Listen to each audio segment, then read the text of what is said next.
Hello students. देखिए, यह आपका अपना YouTube channel MD Danish mathematics classes और मैं आपका teacher engineer MD Danish sir.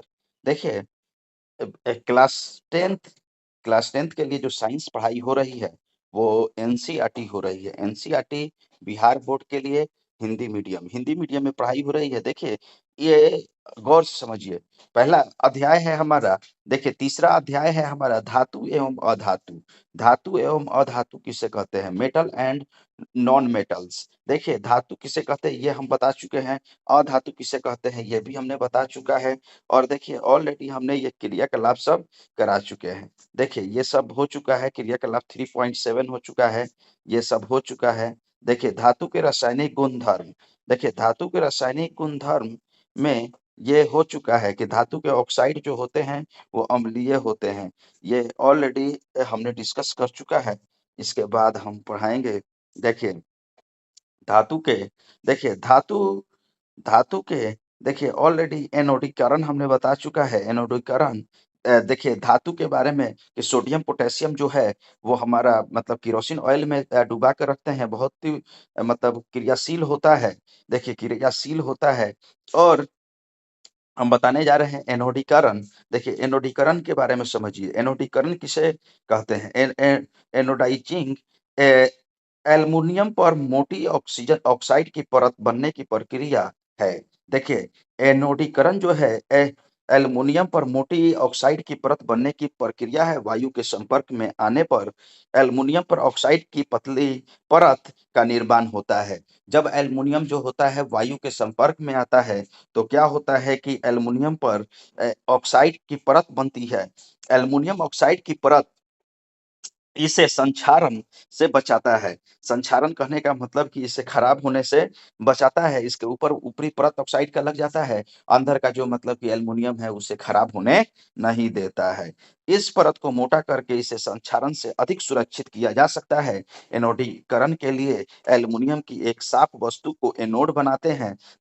बनाकर तनु सल्फ्यूरिक अम्ल के साथ इसका विद्युत अपघटन किया जाता है। देखिए, सबसे पहला कि अगर मतलब कि किसी को एनोड बनाना है तो हम लोग क्या करते हैं? जब एल्युमिनियम को एनोडीकरण करते हैं तो इसे एनोड बना देते हैं और तनु सल्फ्यूरिक अम्ल सल्फ्यूरिक H2SO4 का विद्युत अपघटन किया जाता है। एनोड पर उत्सर्जित ऑक्सीजन गैस एल्युमिनियम के साथ अभिक्रिया करके ऑक्साइड की एक मोटी परत बनाती है।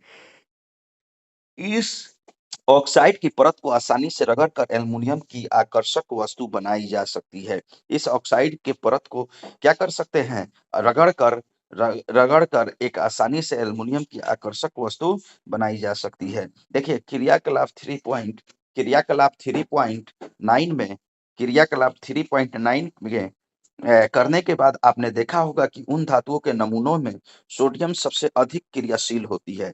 जो भी धातु का नमूना लेते हैं उसमें सोडियम सबसे क्रियाशील होती है, क्योंकि अब क्रियाशील मूलक में सोडियम जो होता है वो सबसे ऊपर होता है।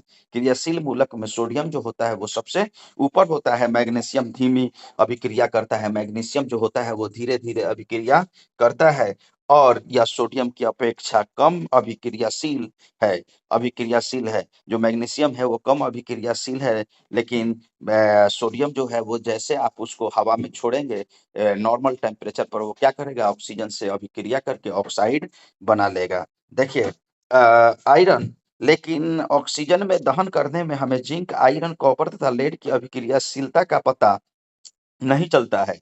कुछ और अभिक्रिया को हम देखते हैं। हम इन धातुओं की अभिक्रियाशीलता का क्रम बनाने का प्रयास करते हैं। धातुएं जब जल के साथ अभिक्रिया करती है तो क्या होता है? देखिए, धातु जब जब हमारा धातु जो होता है जल के साथ अभिक्रिया करती है तो क्या होता है? याद रखिएगा, इस क्रियाकलाप में शिक्षक सहयोग की आवश्यकता होती है। क्रियाकलाप 3.9 की तरह समान धातुओं के नमूने एकत्र किया जाता है। देखिए, इसमें शिक्षक की आवश्यकता होती है। ठंडे जल के आधे भरे बीकर के नमूने को छोटे टुकड़े को अलग डालिए। कौन सी धातु ठंडे जल से अभिक्रिया करती है? ठंडे पानी के साथ अभिक्रिया के आधार पर उन्हें आरोही क्रम में व्यवस्थित व्यस व्यवस्थित कीजिए। क्या कोई धातु जल में आग उत्पन्न करता है थोड़ी देर बाद? क्या कोई धातु जल में तैरने लगती है?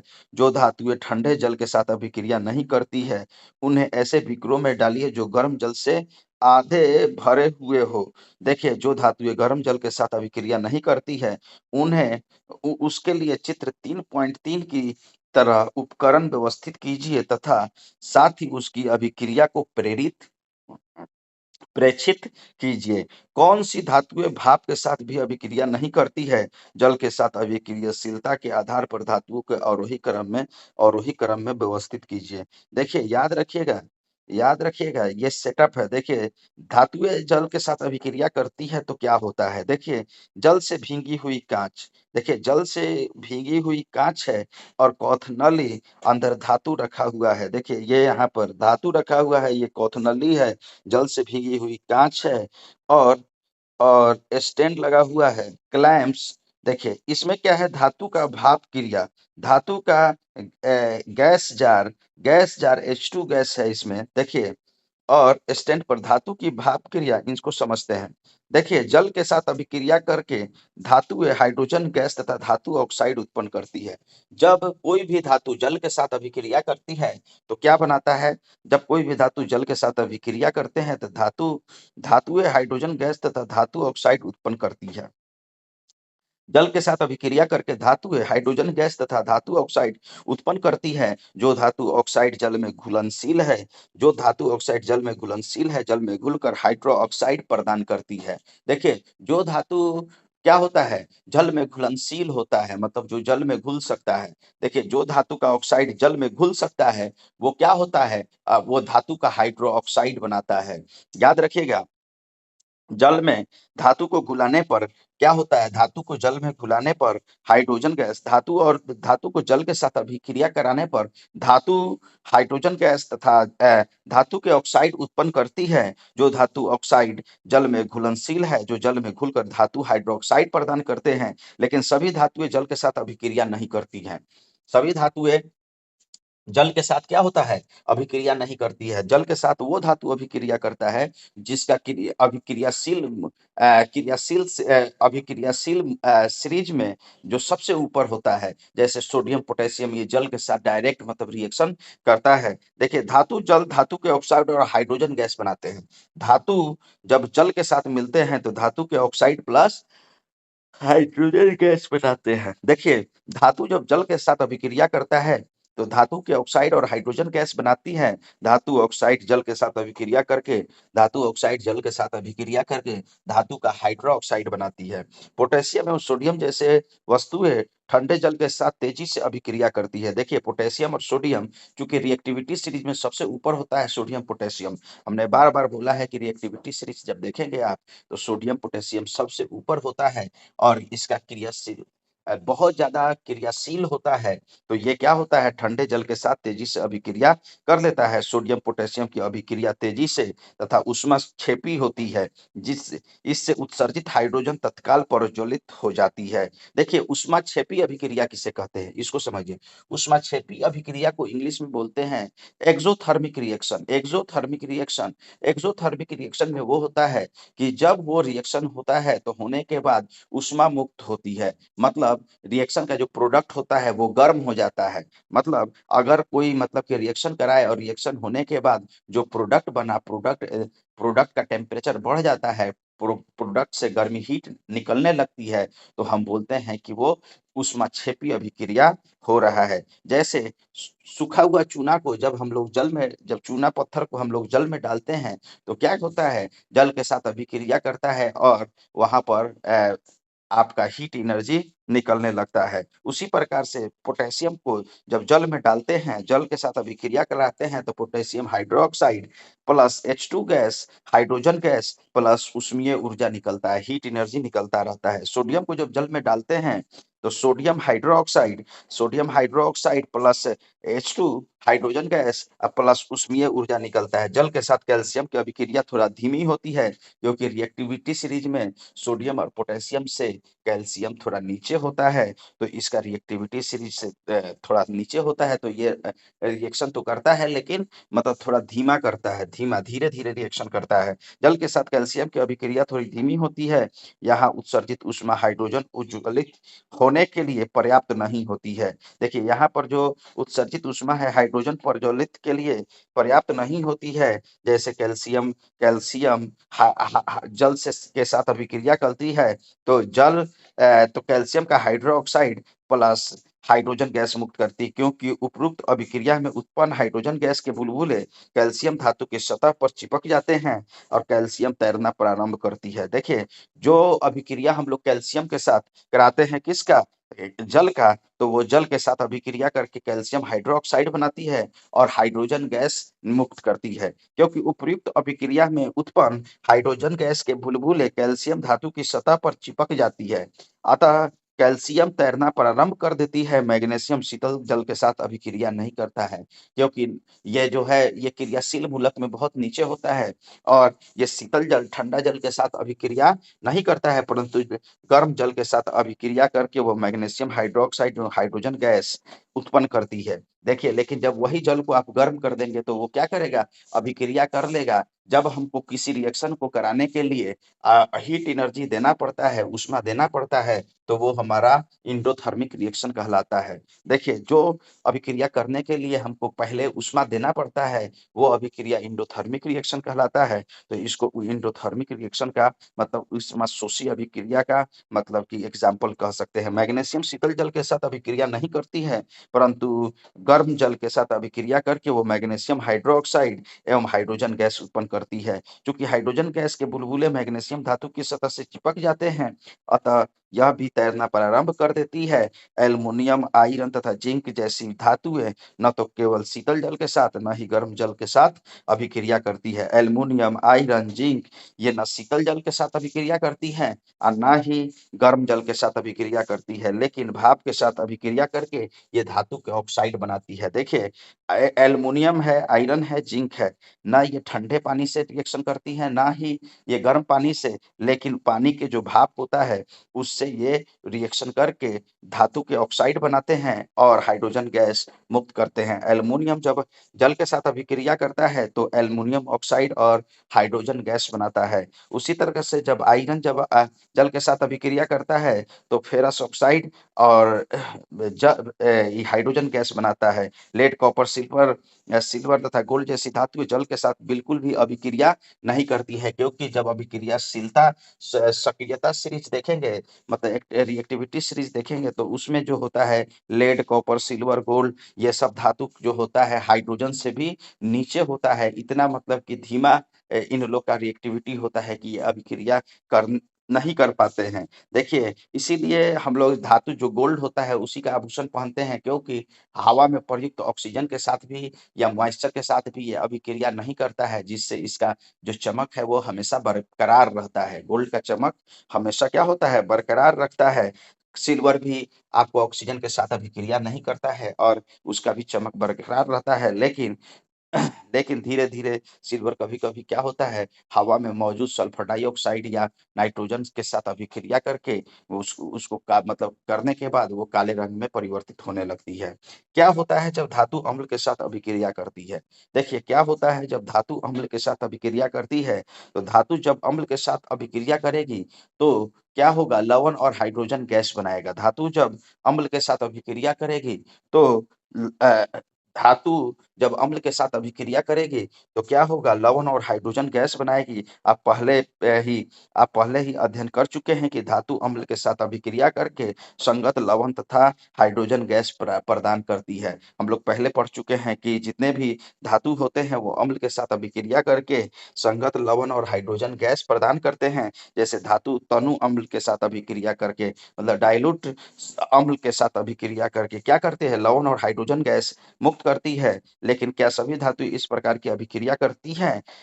आइए पता करते हैं। देखिए, क्रियाकलाप क्रियाकलाप क्रियाकलाप 3 पॉइंट 1-1 में सोडियम तथा पोटेशियम के अतिरिक्त बाकी सभी धातुओं के नमूने एकत्र कीजिए। सोडियम तथा पोटेशियम के अतिरिक्त बाकी सभी धातुओं के नमूने एकत्र कीजिए। यदि नमूने मलिन और रेगमाल से रगड़कर उन्हें साफ कीजिए। सोडियम तथा पोटेशियम को नहीं लीजिए क्योंकि वे ठंडे जल के साथ भी अभिक्रिया कर लेती है। तो जब आप सोडियम तथा पोटेशियम के अतिरिक्त बाकी धातुओं को लेंगे, नमूने के रूप में एकत्र करेंगे। यदि नमूने मलिन और रेगमाल से रगड़कर उन्हें साफ कर लीजिए। सोडियम पोटेशियम को नहीं लीजिए क्योंकि वो ठंडे जल के साथ अभिक्रिया करती है। तो देखिए, तो अलग अलग हाइड्रोक्लोरिक अम्ल, देखिए इस नमूने को अलग अलग तरह अलग अलग तनु हाइड्रोक्लोरिक अम्ल युक्त प्रखनली में डालिए। थर्मामीटर को प्रखनली में इस प्रकार लटका दे कि उसका बल्ब अम्ल में डूब जाए। थर्मामीटर को प्रखनली में इस प्रकार लटका दे कि उसका बल्ब क्या हो, वो बल्ब अम्ल में डूब जाए। बुलबुले बनने की दर का सावधानी पूर्वकता परीक्षण कीजिए। जो बुलबुला बन रहा है हाइड्रोजन गैस का, उसको सावधानी पूर्वक क्या करें, आप सर्वेक्षण करें, परीक्षण करें कि कौन सी धातु तनु हाइड्रोक्लोरिक अम्ल के साथ तेजी से अभिक्रिया करती है। कि कौन सी धातु जो है वो धातु तनु हाइड्रोक्लोरिक अम्ल के साथ तेजी से अभिक्रिया करती है। आपने किस धातु के साथ सबसे अधिक ताप रिकॉर्ड किया है? आपने किस धातु के साथ सबसे अधिक ताप रिकॉर्ड किया है? तनु अम्ल के साथ अभिक्रियाशीलता के आधार पर धातुओं को अवरोही क्रम में व्यवस्थित कीजिए। अब तनु अम्ल के साथ अभिक्रियाशीलता के आधार पर धातु को अवरोही क्रम में व्यवस्थित कीजिए। कौन जल्दी से अभिक्रिया कर रहा है, कौन लेट से अभिक्रिया कर रहा है। तनु हाइड्रोक्लोरिक अम्ल के साथ मैग्नीशियम, एल्युमिनियम, जिंक, आयरन की अभिक्रिया के लिए समीकरण लिखिए। देखिए, तनु हाइड्रोक्लोरिक अम्ल के साथ मैग्नीशियम, एल्युमिनियम, जिंक, आयरन अभिक्रियाओं के लिए समीकरण को क्या करना है, हमें लिख देना है। जब धातु नाइट्रिक अम्ल के साथ अभिक्रिया करती है तब हाइड्रोजन गैस उत्सर्जन नहीं होती है क्योंकि HNO3 एक प्रबल ऑक्सीकारक होता है। देखिए, क्योंकि HNO3 जब नाइट्रिक अम्ल के साथ जब नाइट्रिक अम्ल के साथ जब मतलब कि धातु नाइट्रिक अम्ल के साथ अभिक्रिया करती है, नाइट्रिक अम्ल को बोलते हैं HNO3। HNO3 के साथ जब धातु मतलब कि अभिक्रिया करती है तो क्या होता है, हाइड्रोजन गैस उत्पन्न नहीं होता है क्योंकि HNO3 नाइट्रिक अम्ल जो होता है एक प्रबल ऑक्सीकारक होता है जो उत्पन्न हाइड्रोजन को ऑक्सीकृत करके जल में परिवर्तित कर देता है। जो क्या करता है, उत्पन्न हाइड्रोजन गैस, जब हाइड्रोजन गैस उत्पन्न होता है तो उसके साथ अभिक्रिया कर लेता है, अभिक्रिया करके जल में परिवर्तित कर देता है। एक स्वयं हाइड्रोजन के लिए ऑक्साइड में अपैचित हो जाता है, लेकिन मैग्नीशियम एवं मैग्नीज आदि तनु HNO3 के साथ अभिक्रिया कर H2 गैस उत्सर्जन करती है। लेकिन मैग्नीशियम के साथ, मैग्नीज के साथ तनु तनु HNO3 मतलब डाइल्यूट HNO3 नाइट्रिक एसिड के साथ अभिक्रिया कर हाइड्रोजन गैस उत्सर्जित करती है। क्रियाकलाप 3.11 में आपने देखा कि बुलबुले बनने की दर मैग्नीशियम के साथ-साथ सबसे अधिक थी। इस अभिक्रिया सबसे अधिक ऊष्माक्षेपी थी। ऊष्माक्षेपी अभिक्रिया हमने पीछे भी बोला है, वह अभिक्रिया जो केमिकल रिएक्शन होने के बाद ऊष्मा उत्पन्न करे उसे ऊष्माक्षेपी अभिक्रिया कहते हैं। जैसे कोई भी मतलब अगर रिएक्शन करते हैं, रिएक्शन करने के बाद प्रोडक्ट अधिक गर्म हो जाता है, प्रोडक्ट का टेम्परेचर बढ़ जाता है, तो इसका मतलब उसमें ऊष्मा मुक्त हो रही है। अभिक्रियाशीलता इस क्रम में घटती है। देखिए, सबसे ज़्यादा अभिक्रियाशीलता इसमें मैग्नीशियम का होगा, उसके बाद एल्युमिनियम का होगा, तब जिंक का होगा, तब आयरन का होगा, तब उसके बाद आयरन के बाद कॉपर का होगा। इस स्थिति में ना तो बुलबुले बनते हैं और ना ही ताप में कोई परिवर्तन होता है। जब मैग्नीशियम होता है, एल्युमिनियम होता है, जिंक होता है, आयरन होता है, कॉपर होता है, तो जब ये अम्ल के साथ अभिक्रिया करते हैं तो क्या होता है, ना तो इस स्थिति में ना बुलबुले बनते हैं, ना ही ताप में कोई परिवर्तन होता है। इससे पता चलता है कि कॉपर तो अणु HCl के साथ अभिक्रिया नहीं करता है। तो अणु क्या होता है, कॉपर HCl के साथ, देखिए तनु जो होता है कॉपर कॉपर तनु HCl के साथ मतलब हाइड्रोक्लोरिक एसिड के साथ अभिक्रिया नहीं करता है, कॉपर नहीं करता है। एक्वा रिगिया, एक्वा रिगिया क्या होता है, रिजिया, एक्वा रिजिया रॉयल जल का लैटिन शब्द। देखिए, एक्वा रिजिया जो होता है ये क्या होता है, ये रॉयल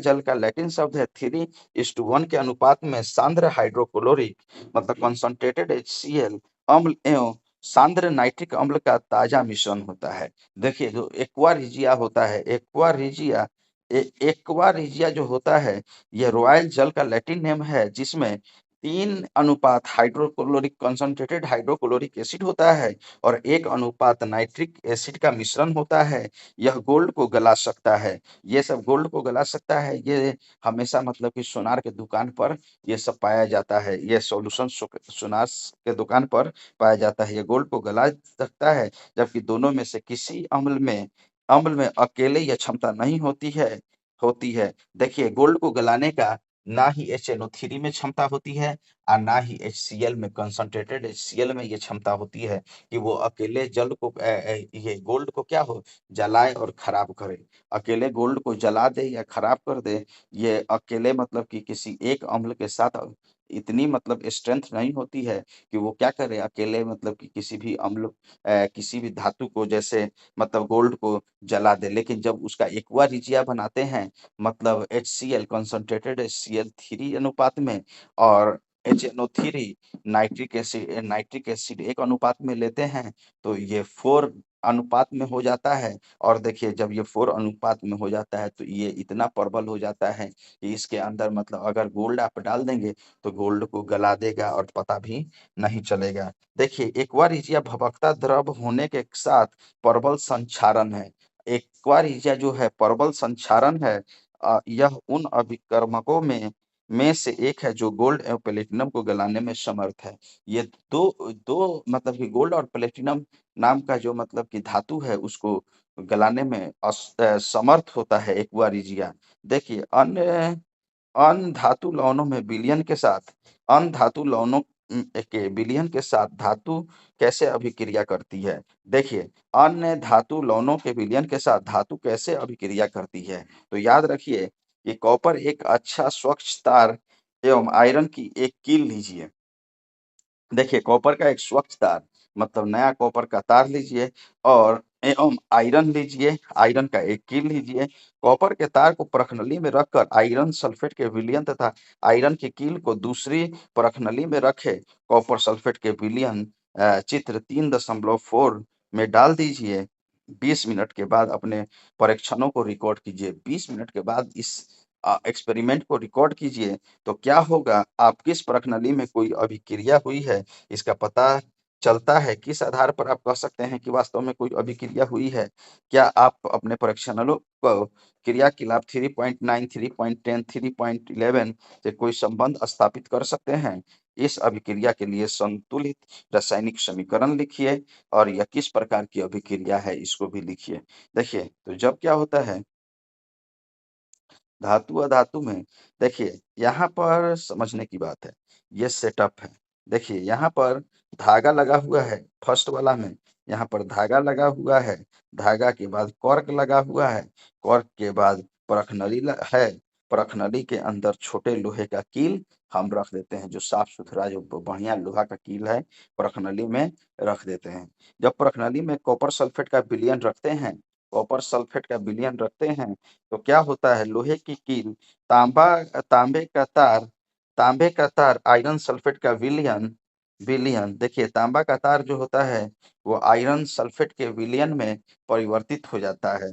देखिए आयरन सल्फेट का विलयन में परिवर्तित हो जाता है। देखिए कॉपर सल्फेट था, अब देखिए यहाँ अभिक्रिया अपने से कम अभिक्रियाशील धातु को उसके यौगिक से विलयन या गलित अवस्था से विस्थापित करती है। देखिए जब अभिक्रियाशील धातु को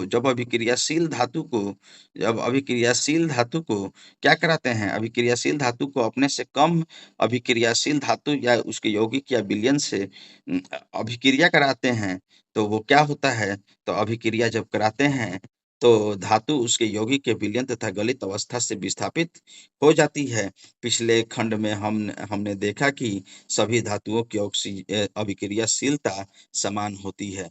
पिछले ई में हम लोग देख चुके थे कि सभी धातुओं को की अभिक्रियाशीलता समान नहीं होती है। सभी धातुओं की अभिक्रियाशीलता समान नहीं होती है। हमें ऑक्सीजन जल एवं अम्ल के साथ हमें ऑक्सीजन जल देखिए हमें ऑक्सीजन, जल एवं अम्ल के साथ विभिन्न धातुओं की अभिक्रियाशीलता की जांच की लेकिन सभी धातुएं उन अभिकर्मकों के साथ अभिक्रिया हुआ देखिए अभिक्रिया नहीं करती है, लेकिन सभी धातु इन अभिकर्मकों के साथ अभिक्रिया नहीं करती है। इसलिए हम सभी धातुओं के नमूने को अभिक्रियाशीलता के अवरोही क्रम में नहीं रखा जा सकता है। आपने अध्याय 1 में जो विस्थापन अभिक्रिया का अध्ययन किया है, वो धातु की अभिक्रियाशीलता का उत्तम प्रमाण पत्र है। इससे समझना बहुत जरूरी है, बहुत आसान है। देखिए बहुत आसान है, सरल है। अगर धातु ए धातु बी को उसके विलयन से विस्थापित कर देता है, अगर धातु ए धातु बी को उसके विलयन से क्या करता है, प्रतिस्थापित कर देता है, तो इसका मतलब हुआ प्रतिस्थापित कर देता है, तो यह धातु बी की अपेक्षा में अधिक अभिक्रियाशील होगा। ये धातु क्या होगा, बी की अपेक्षा में अधिक क्रियाशील होगा। जैसे धातु ए धातु बी के साथ रिएक्शन करेगा। देखिए धातु ए लवण बी के साथ अभिक्रिया करेगा, तो धातु ए जब लवण बी के साथ अभिक्रिया करेगा तो क्या होगा, विलयन मतलब लवण का विलयन प्लस ये मोटा। देखिए क्रियाकलाप इतना में धातु ए बी विलयन के साथ अभिक्रिया करती है, तो ए का लवण विलयन और बी का धातु ऑक्साइड बनाती है। देखिए क्रियाकलाप 3.12 में आपके परीक्षणों के आधार पर कॉपर तथा आयरन में से कौन सी धातु अधिक अक्रियाशीलता है। देखिए कौन सा धातु है जो अभी तक अक्रियाशीलता है। सक्रियता श्रेणी वह सूची है जिसे धातुओं की अभिक्रियाशीलता को अवरोही क्रम में व्यवस्थित किया जाता है। देखिए क्रियाशीलता क्या है, क्रियाशीलता वो अवरोही क्रम है जो बताता है कि विस्थापन के प्रयोग के बाद बाबर जो बताता है कि इसका देखिए सक्रियता श्रेणी वह सूची है जिसमें धातुओं की क्रियाशीलता को अवरोही क्रम में व्यवस्थित किया जाता है तथा धातु जो होते हैं। देखिए विस्थापित क्रियाकलाप 9.12 पिछली 9.1 1.9 और 3.12 निम्नलिखित श्रेणी सारणी 3.2 को विकसित किया गया है, जिसे सक्रियता श्रेणी कहते हैं। सक्रियता श्रेणी आप लोग बना लीजिए। देखिए सबसे ऊपर सक्रियता श्रेणी में धातु की अपेक्षा सबसे ऊपर सक्रियता श्रेणी में धातु की अपेक्षा एक में लिखिए। देखिए एक में लिखिए सक्रियता श्रेणी के आधार पर धातुओं के क्रमशः धातुओं की अपेक्षा अभिक्रियाशीलताएं। देखिए सक्रियता श्रेणी के श्रेणी धातुओं की अपेक्षा अभिक्रियाशीलताएं।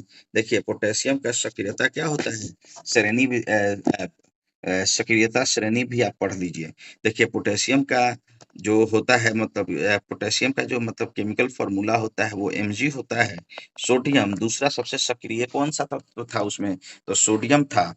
तीसरा सबसे अधिक क्रियाशील सोडियम के बाद कैल्शियम के बाद मैग्नीशियम, तब एल्युमिनियम, तब जिंक, तब आयरन, तब लेड। देखिए उसके बाद हाइड्रोजन जो होता है वो बाउंड्री पॉइंट पर होता है।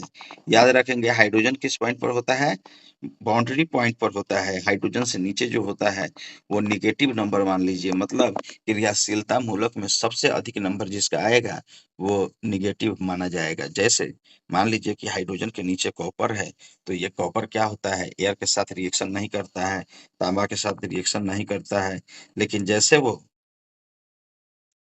कॉपर, तांबा, मरकरी या सिल्वर, गोल्ड सबसे कम रिएक्टिविटी सीरीज है। देखिए उसके बाद देखिए विस्थापन हुआ, अभिक्रिया नहीं है। देखिए कोई अभिक्रिया नहीं है, इसका भी ये हो गया। उसके बाद उसका रंग क्या होगा आप कर देंगे। देखिए इस सारणी का उपयोग करके ए बी सी डी के संबंध में निम्नलिखित प्रश्नों का कि उत्तर दीजिए सबसे अधिक क्रियाशील धातु कौन-सा है? तो जिसका एटॉमिक नंबर सबसे ज़्यादा होगा, वो सबसे ज़्यादा क्रियाशील धातु है। याद रखिएगा कि जो बड़ा होगा उसी का आंसर दिया जाएगा। तो इसका मतलब क्या हुआ कि ये बड़ा देखिए इस सारणी का उपयोग का धातु ए, बी, सी, डी के संबंध में निम्नलिखित प्रश्नों के उत्तर दीजिए।